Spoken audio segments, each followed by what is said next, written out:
Now, you mentioned the business owner getting caught up for 10 hours a day doing work which isn't highly efficient. What's some advice you give business owners in terms of beginning to work on their business as opposed to in their business? Well, the first is to value it and therefore schedule it. If it's not scheduled, forget it. It's not going to happen. And the second is to create a learning regime so that you learn what a business system is. You know, and in fact learn about systems themselves, the beauty of systems. And one of the best ways of doing that is studying how franchises work, because they are basically just replicated systems. So generally anyone can walk in and produce a profit in most established franchises. So I think scheduling and continually learning about systems orientation, I think, is really important. And then the third thing I'd say is to model other people in your industry that are doing well, other competitors, and then institute that in a systematized way. Okay. So doing courses, exceptional, particularly when applied. What is some of the tips you give to business owners in terms of application after the learning? Well, that's a great question, because the world's full of people who go to a course and do nothing. The most important thing is within 24 hours of a course, you've got to have instituted as much as you can. You've got to reserve the next day, if you can possibly do it, all day to institution.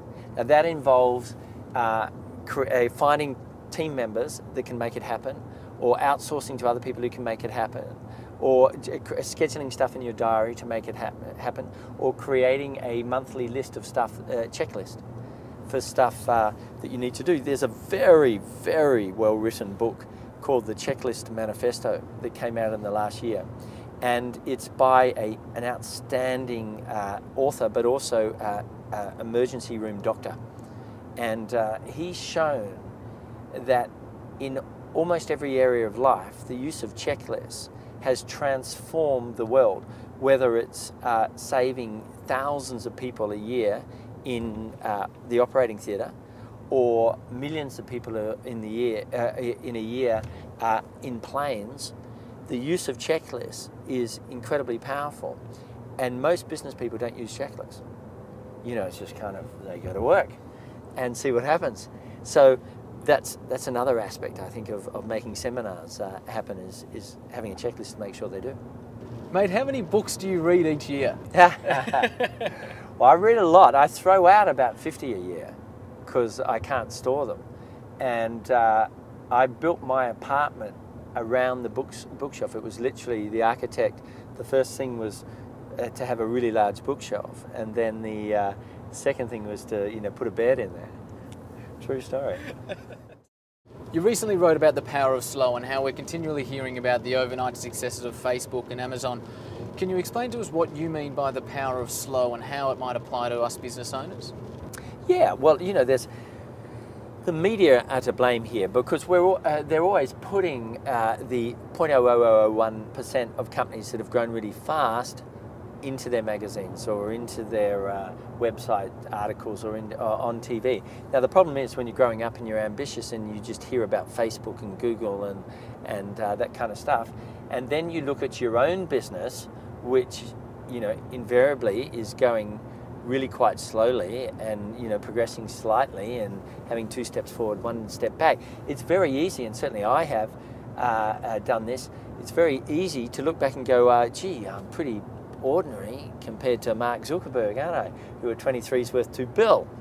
Now, I think it's really important to have a look at many of the greatest companies in the world, from Microsoft to Walmart to just scores of great and large companies, and look into their history. And when you do, what you find is, for the first few years, they grew slowly. They really did. And many of them took many years just to even make a profit. Now we look at them and they're huge. And then they went, 5 years in or 8 years in, they have these massive escalations, and we think they were always like that. But everything needs a foundation. We follow nature. Everything man does follows nature because we're part of nature, even though we kind of behave like we're not. And in nature, you've got to plant a seed, and there's going to be a period of time where you are not going to see anything. You're just not going to see anything. In fact, maybe there's nothing happening. But you have to have the faith to keep persisting and keep refining and keep stepping forward until finally, like a snowball, you've got a certain amount of momentum and it's picking up on itself.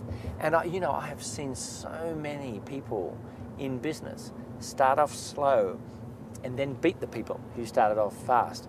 Because going slow can be an advantage. It forces you to really think about your business. Now, if you start getting a lot of clients, a lot of revenue straight off, well, you're not going to change much, are you? But that can be a real mistake, because when you're growing slowly, you're changing everything. And you might end up with a much better formula than the person growing fast, because you've been forced to do it. So I would say that anybody who's watching this, who's got a slow-moving business, just keep learning, just keep trying new things. You may be in exactly the right place, and it just needs a bit more time. So you started your first business at the age of 23, and you've now been in business almost 25 years. What's some of the stuff which you've learned through experience which you wish you had known in the beginning? Many things. One of my biggest mistakes was not fully committing to a business. So I'd be in a business and it was going okay, so I kind of look around at other businesses. My biggest piece of advice that I give to myself, if I was starting out again, is pick one thing and try and become the greatest in the world at it. Now that might be an industry, so as a copywriter in advertising, try and be the greatest copywriter in the world. And then when you open a business in that, just say, I'm going to do this for the rest of my life. Because it's a whole lot of different decisions you make when your whole life is committed to something, or a 5-year period or a 10-year period is committed to something, rather than I'm just giving this a go and I'll see if it works. Just different system, a different way of thinking. And when you do it, people can detect it. They can detect a certain stability and a gravity to you, and they're more attracted to it. It looks like bigger things are happening with this business. And for those people who aren't sure of which business to go in, I think the big mistake is that they spend 5 years deciding.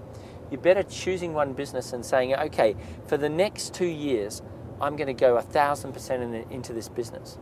And on this date in 2 years or in 12 months, on this date, and only on this date, I'm going to sit down and I'm going to second guess the whole thing, and I'm going to walk away from this business if I don't want to still be in it. But what people do is they enter a business, they're never sure about it, they work half-hearted, and a year or two goes past and they've got bad results. They're better to go full on. And that's what I teach myself if I started again.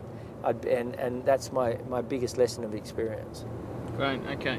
So really focusing on one venture and giving it your all. Yeah, and having a philosophy of excellence. I think it was Vince Lombardi who said, just paraphrasing, that the success of a person's life is almost entirely connected to them having a philosophy of excellence, regardless of their field of endeavor. So in other words, it doesn't matter what you do. If you simply say, I am going to be excellent at this, your entire life changes. Your entire life changes.